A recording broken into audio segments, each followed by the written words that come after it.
this video we'll be discussing the MCP4822 12-bit DAC from Microchip, which is an SPI driven device, and I'll be bit banging it with the Arduino. So I'll be showing a bit of Arduino code. In the next digital video I will be exploring the SPI interface of the Arduino, and hopefully we get the DAC and the ADC both working with hardware SPI rather than the bits back. So without further ado, let's have a go to the bench. Now I'm using my temporary upstairs bench right now because I don't have a computer downstairs in my lab at this current moment. So let's move on to that. Here we have the circuit of the prototype shield that I'm using, with both the ADC and the DAC on it. So we have the DAC at the top, DAC at the bottom and the ADC at the top. What's now shown here is actually channel 0. I have a pot connected to it, a 10k pot. So I think it's 10k. Either way, it's a pot that'll vary between 0 and 5 volts. And the DAC itself, the output goes to the bottom. It actually goes to 2 points where I can connect my test meter to, and that's how it's completely configured right now. Okay, so here's the same board as the last digital video. This time there's the 2 channels of the DAC here and a ground. I've currently hooked it up to to my test meter, and I have some example code written and running. Now I believe, double check, yeah, so channel A is currently counting up all the way through all 12 bits of on the DAC. You can see when it goes up to like 4.1 it will just reset back to 0 again. Yeah man, just want to show that before I move to the next. There we go, back to 0. Okay, that's on channel A. Now on channel B, what I have is I have the ADC running, reading this pot, and has a 12-bit number and directly transferring it to the DAC. There's a 1-for-1. Well, almost 1-for-1. It's still a bit of trouble.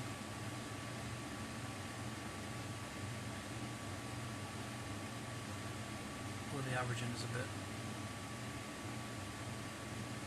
funny. So I'm going to put it all the way up. Say 4.115. It's, like I said, this isn't built to the highest precision, and that is not a calibrated test meter. Okay. And so I have some demo Arduino code running here. I'll have this on my website and I'll link to it as well. Basically it just builds upon the previous code. This is actually an adaptation from some sample code which I got for the MCP4822 for CCS. This was freely given on the CCS forums, and I've also translated that to Arduino. So I've got that in here somewhere. I'm using some of the MCP4822 code to make it work, but yeah. That's all that, but yeah, that's all going to be available to whoever wishes to download it. Okay, the internal layout of our DAC over here is what they call an R2R ladder, which is essentially, it's a lot of resistors. There's one resistor for each of the 12 bits, so there's 12 resistors, and there's one spanning between each section. I just drew that in because I didn't want to bother drawing them all in. And you can see it's called R to R because that's an R, and that's like double the value of that one. But all the two R's are the same value and all the R's are the same value. So let's focus again. And basically you put your binary value on here and you get your analog value out of here. Okay, so here's the simple calculation formula of how it works. Shadow. Okay. The Vout is Vref times value divided by 2 to the power of n. Okay, so our DAC uses 12 bits, so 12 n. So 12 is the n, or the n is 12, and we use 5 volt Arduino, so our Vref is 5 volts. So basically, Vout is 5 volts times the binary value divided by 4096. So let's say we want to do a single step. So we'll move over to the calculator here.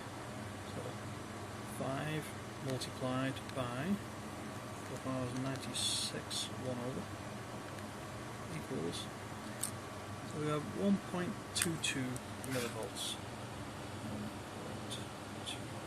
1.22 millivolts.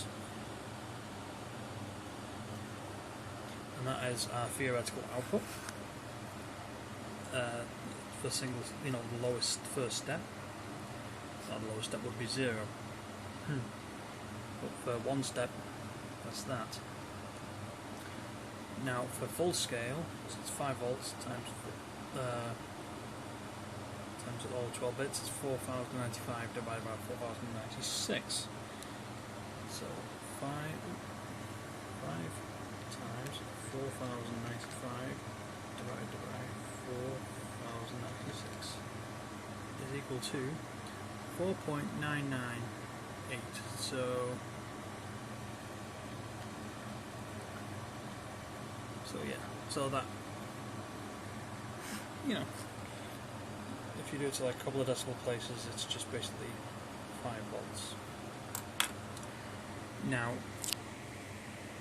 like I was saying, the highest we get on ours is 4.1. That's because the voltage reference inside this DAC is actually 4.1 volts.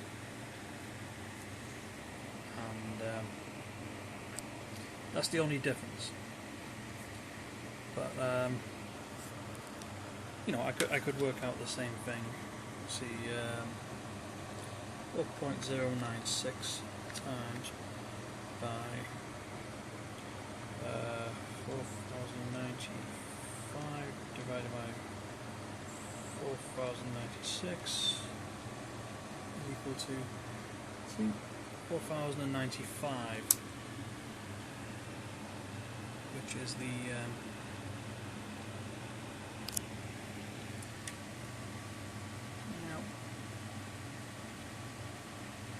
take a little, it's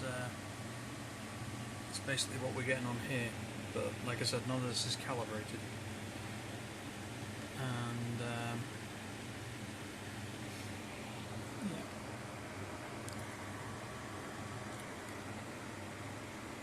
So that's how that works. Alright, I wired up a 4-bit R to R ladder here. As you can see, I got two 1K resistors for the 2R and one for the 1R.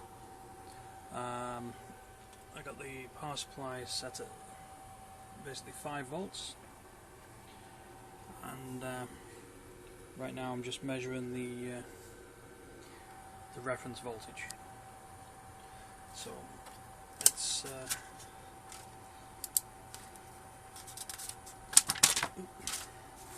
take a note of that. So it's 4.99, say 7. Okay, right. All the inputs are grounded. So let's connect to the output. Okay, so 0.0000 equals 0.2 millivolts. Okay, just make sure we don't show it now. No. Okay, so let's change this configuration to 1000. So I'm plug it into 1 here. Is it connected right?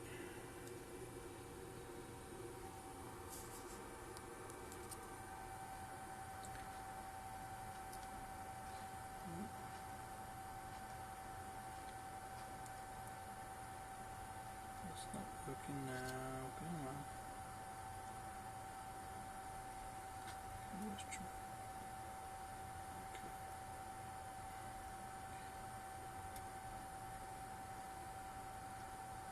Okay.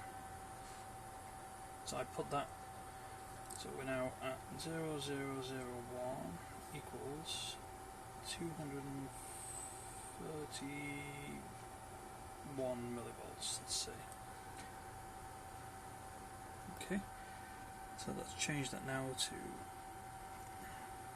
So it's binary 1. Let's change it to binary 2. Which means this to there. Okay, so 0010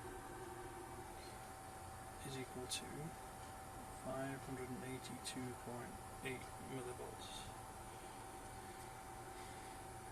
Okay, let's change it to a binary 3. That. Okay, we're now at binary 3. That is 814 millivolts. So let's try binary 4. So basically we want these two back up to 0. Oops, so you can see what I'm doing here. Yeah, okay. We want that one at 1. So 0, 1, 0, 0. 1.226 volts. Let's go to the next number. 0.01 equals 1.454 volts. Then we go to the next number.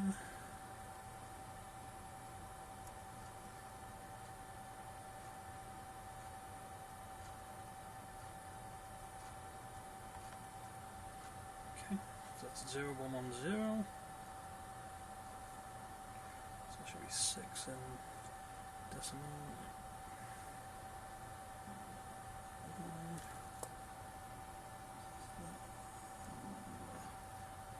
So 7. 2.072 volts. And then we go to 8. So everything back. 0.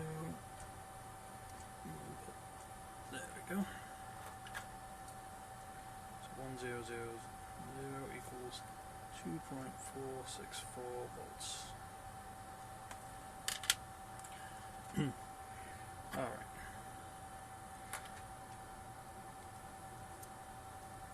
So then we got that to 1.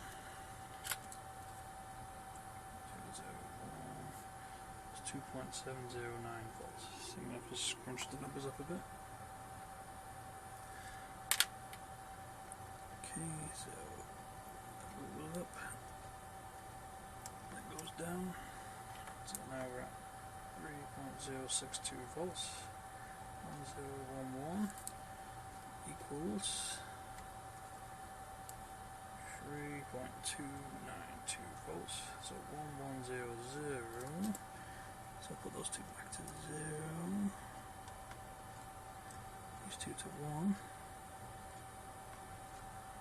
Is that right? Yeah, okay. 3.705 volts.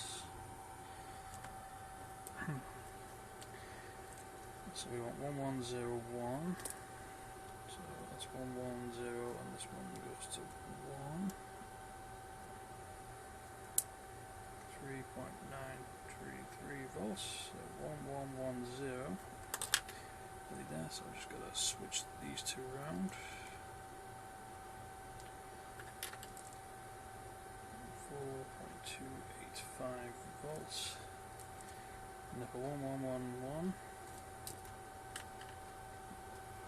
to there. We have 4.517 volts. Okay. So I will take this information back upstairs and we'll go through the math. Now if we return back to the math we had for the previous setup, so we base this on the 12-bit DAC. Now we actually have a 4-bit DAC on our breadboard.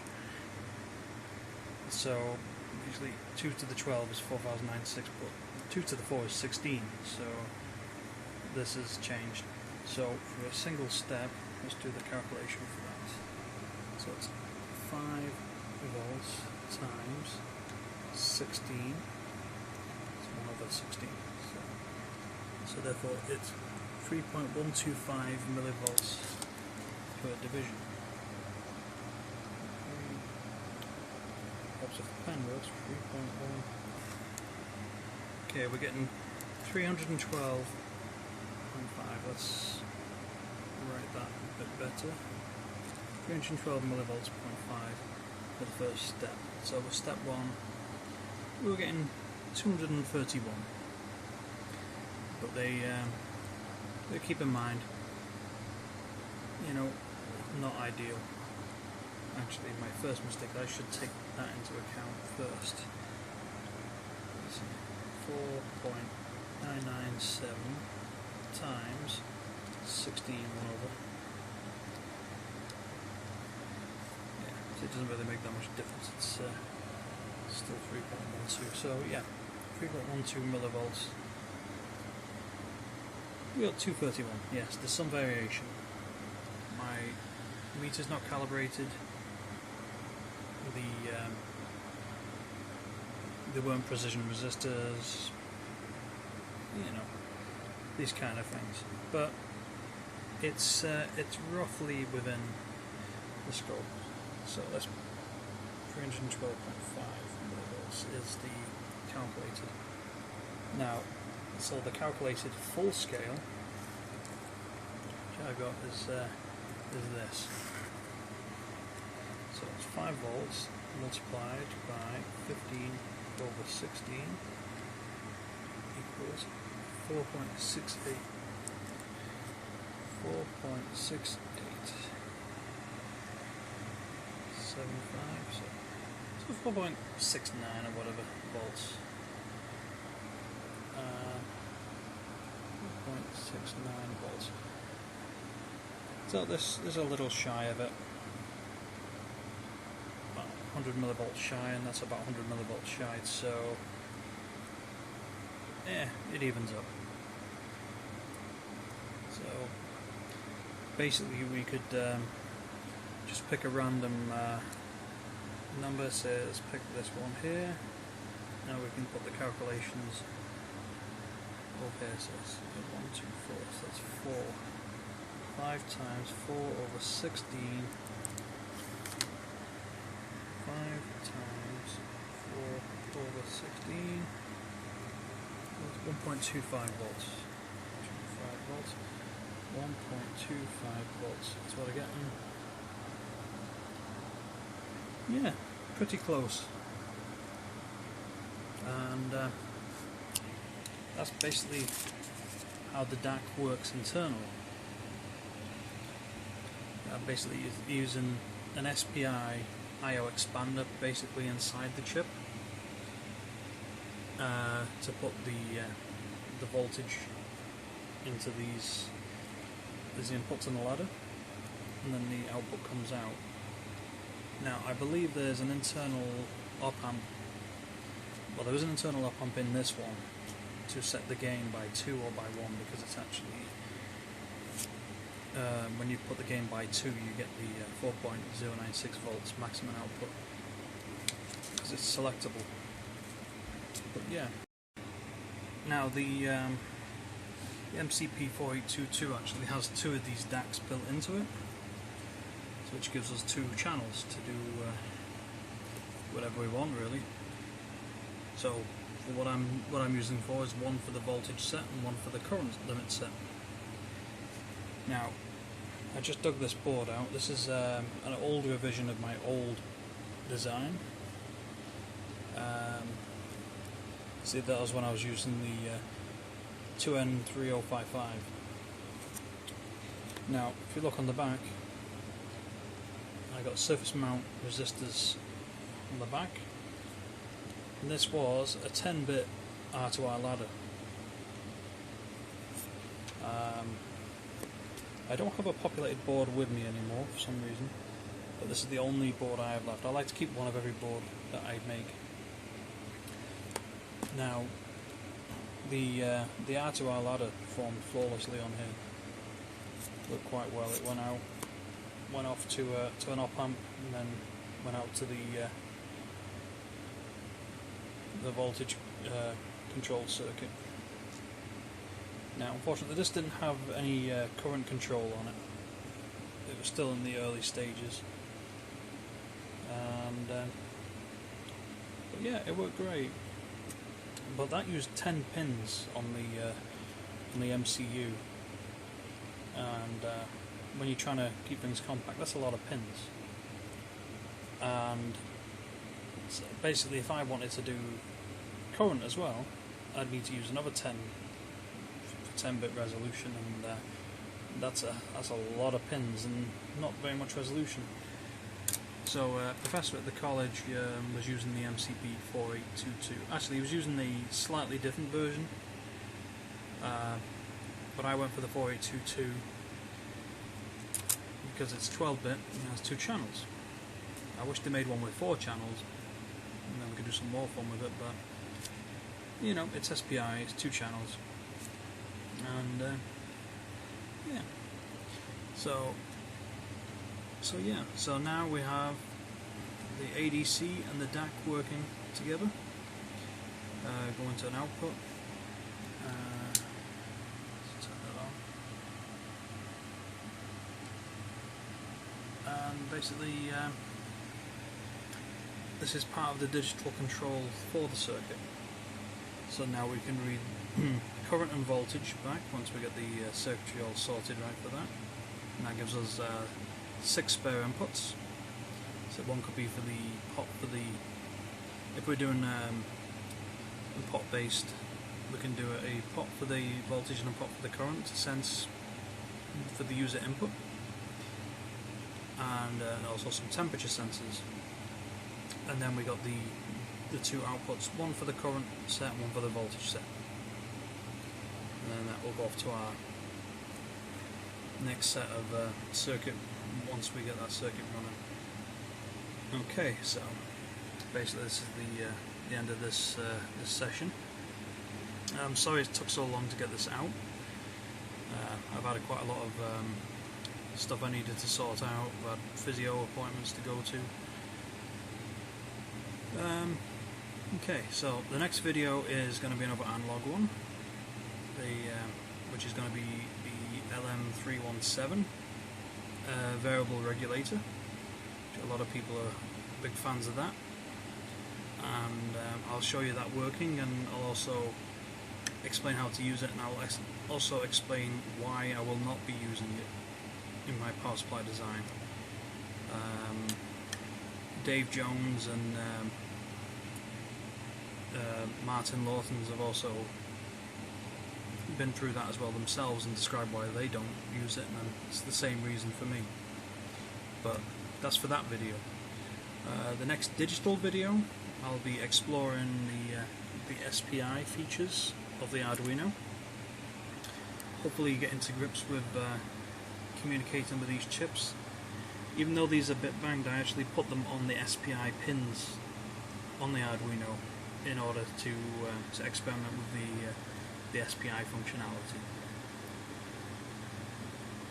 So that's coming up for the next video. I hope everyone got some nice information from this video.